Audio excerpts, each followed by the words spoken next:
The day Marcus got his $3,100 refund, he thought he'd finally figured money out. He had no idea that refund had just cost him $720 to collect. I'm Stan. I'm a software engineer and a veteran. I'm not a financial advisor, and I'm definitely not selling you a course. I just manage every dollar of my own money, and I do the math that most people skip. Let's get into it. The screen loads, and Marcus leans in.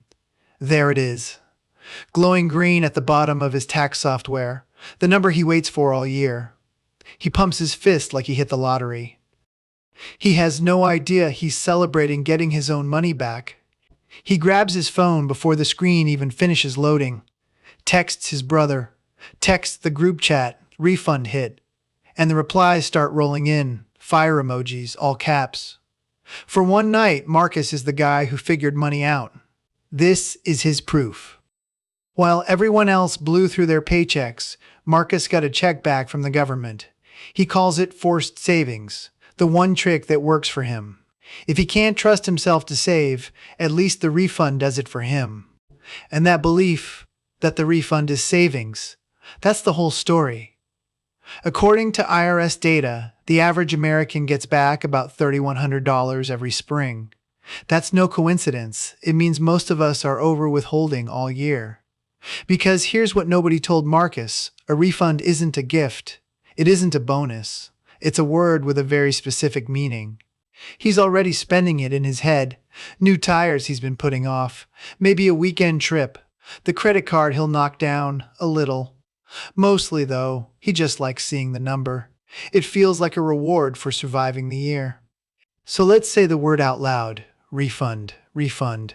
It means money returned to you because you paid too much. Every refund is an overpayment coming home. The government isn't giving Marcus anything. It's handing back what was already his. Marcus doesn't hear that yet. He's still grinning at the screen. But you can already feel it. If this was his money the whole time, then where was it all year? Who was holding it? And why did he have to ask for it back? Because that refund didn't appear out of nowhere. It was pulled out of every single paycheck Marcus earned, a little at a time, all year long, money he never got to touch. And once you see how much, you can't unsee it. Run the numbers. Marcus makes about $62,000 a year before taxes. With roughly 5% over-withheld, that's about $3,000 handed over across the year. Spread across 26 paychecks, that's about $115, gone from every single paycheck. Not a fortune. But it was his, money he earned and was never once allowed to touch for an entire year. We're talking about roughly 5% of his gross pay, pulled out every single month before he ever touches it. And here's the lie underneath the whole thing. Marcus called it his savings, his one win. Proof he finally had his money right. But you can't save money you're not allowed to spend. That's not saving, that's somebody else holding it for you. Picture what that money could have done living in his account all year. The slow months it could have carried him through. The breathing room when the car needed brakes. A cushion that was his the whole time, locked in a drawer he didn't have the key to. You can see it land on him. That slow, uncomfortable turn. Proud, then confused, then just a little bit angry. The same thought you've probably already had. Wait a minute, that was mine? The whole time? So let's follow that money. Not where it went, where it could have gone. Every single month, about $250 of Marcus's own pay walked out the door and sat in a government account, doing absolutely nothing for him. Now picture that same money landing somewhere that actually pays you to hold it. A high-yield savings account. Boring, safe, FDIC insured. Bankrate data shows top accounts paying around 4.5% at the time we're writing this. Check Bankrate for the current number, since rates move. Money you can touch any day you want. The exact opposite of locked away where you can't reach it. Drop that monthly amount in there instead, month after month, and by the time tax season rolls around again, it hasn't just been sitting there, it's been quietly earning the whole time. Since the deposits come in every month, the average balance over the year is about $1,500. $1,500 at 4.5% is about $67, call it $60. Over 1 year, that account would have handed Marcus about $60 he never got. Free money for doing nothing but keeping his own paycheck. Instead, the IRS held it all year and paid him nothing. That's the real price of the free loan. Not dramatic, not a fortune. The savings account would have paid Marcus about $60.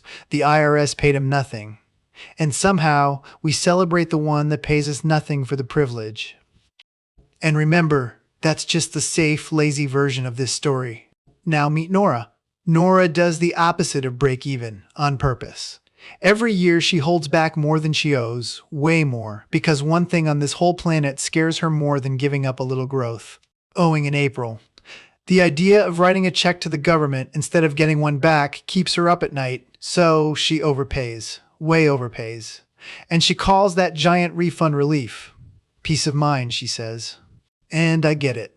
Owing feels like failing a test you forgot to study for. But here's the quiet truth. Nora's missing, chasing a giant refund just to dodge that fear costs her real money, to avoid a problem that, handled right, never even shows up. Nora stares at the savings screen and finally gets it. Every dollar she over-withholds is a dollar that could have been earning right there all year. Peace of mind has a price tag. She just never sees the receipt. It arrives as money that never showed up. If you've ever padded your withholding just to feel safe, you're Nora.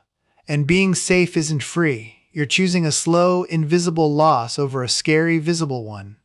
So Nora did the one thing that ends it. She pulled up her W-4 and reset her withholding to break even.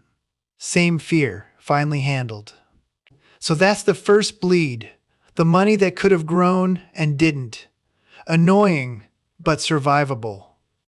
Except Marcus isn't just missing out on growth. He's about to find out he was bleeding from a second wound at the exact same time. Because while his own cash sat at the IRS earning him nothing, Marcus was paying someone else a fortune to borrow money. Money he already had. And that's where this stops being a small mistake. Here's the part Marcus never connected. While his refund money sat at the IRS doing nothing for him, he was carrying a balance on his credit card. The kind of balance you swear you'll pay off next paycheck. And that card doesn't wait. The Fed and the CFPB's Consumer Credit Card Market Report both put the average credit card APR, that's the annual percentage rate, the yearly cost of carrying a balance, at around 22%. So it charges him every single month for the privilege of carrying that balance, not pennies, a real cost, humming quietly in the background while he was busy high-fiving himself over a refund. He was carrying a balance, call it $3,000, the kind you roll month to month swearing you'll knock it out. $3,000 at 22% APR, that's about $660 in interest over the year. That's not paying down debt, that's just renting it. So look at what's happening at the exact same time. He's lending the government his own money for free and borrowing from his card at a rate they'd never pay him back. Free money out, expensive money in. Remember that monthly amount the IRS was sitting on? About $250 every single month, money he never saw. That exact cash could have been landing on the card balance instead of vanishing into a refund he'd wait a year to get. Now stack the two side by side.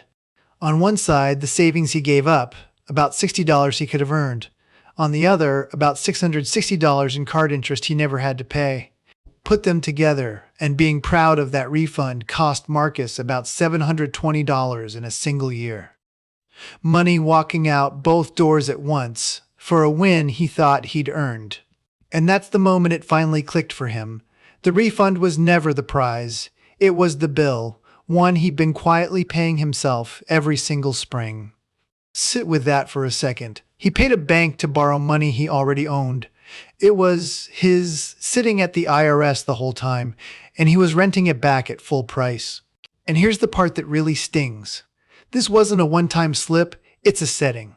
Leave it alone, and the same bleed runs again next year, and the year after that. Every year he repeats it. His debt-free date slides further out. The freedom of owing no one. Push back another 12 months, traded away for the feeling of a big check in the spring.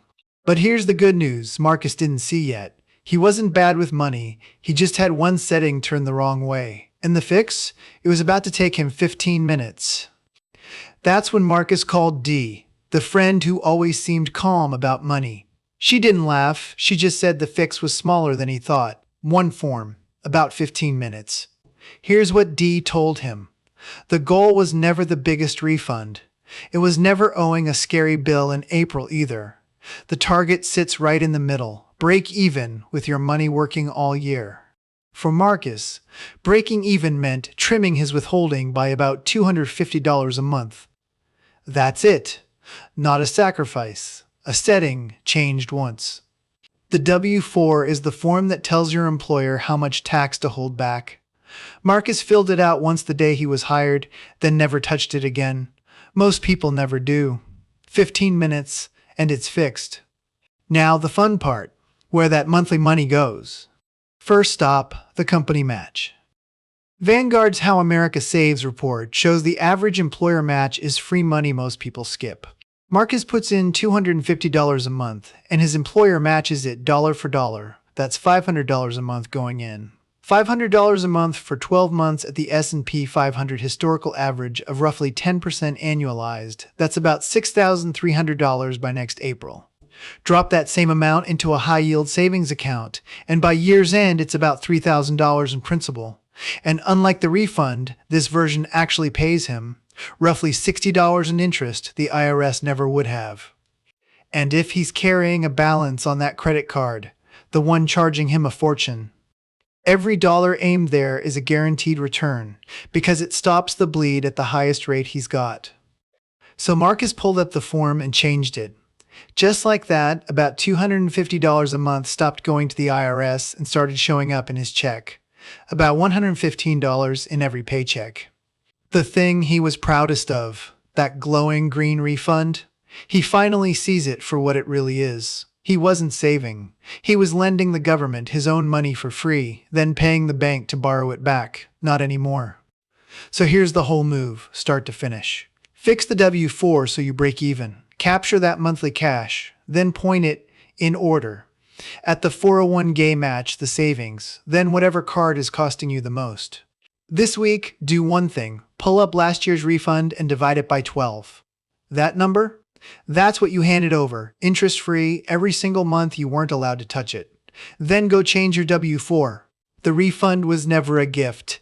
It was always your money. You just weren't allowed to touch it. Now you are. Take it back and put it somewhere it actually grows. Your refund was always your money. A big refund means you overpaid all year. Adjust your W-4 to break even. Put the monthly cash to work for you. Divide last year's refund by 12. Those are your takeaways. I'm Stan, a real person behind this channel, and it genuinely matters to me that this helps you. If you learned something today, hit like and subscribe so you don't miss the next one. And drop your story in the comments. We all make mistakes. We all learn. I'd love to hear what's worked for you.